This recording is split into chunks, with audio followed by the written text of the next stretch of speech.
Hi guys! Welcome to my vlog. So karon day guys no. Nay nangutan na sa ko ngano daw kanang ano daw ang boses. Basta gana kanang lalong ba sa Bisaya pa kanang mo kanta ko lalong nang dako kog hangin ba. So ako ingon sa iyahan no. Katong bata ako. Hilig kay kog dula sa yuta. Nya, pagkaw man, syempre, di ba, bata pa ta.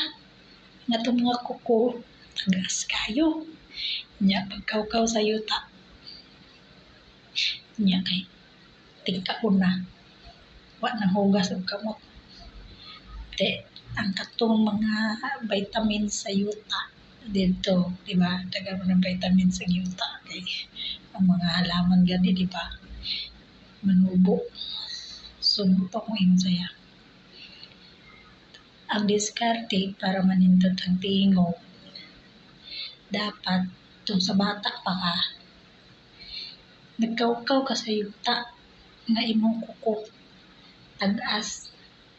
Kaya para pagkaon mo, more vitamins, di ba? More vitamins.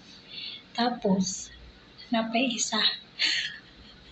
Diri ko nagkatawa guys, kay nang nakoy silingan, naghingoto anay sila ba, sa ilang ulo. Hingoto anay, dagan kikuto guys. Natingala ko nga, ang ako ang silingan. Pag hingoto niya sa ulo sa ako, sa silingan po nako.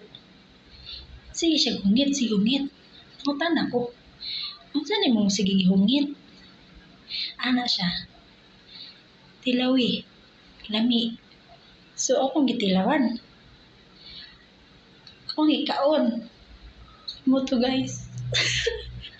Ang sekreto sa nindot og tingog. Ang kuto sa among silingan. Thank you.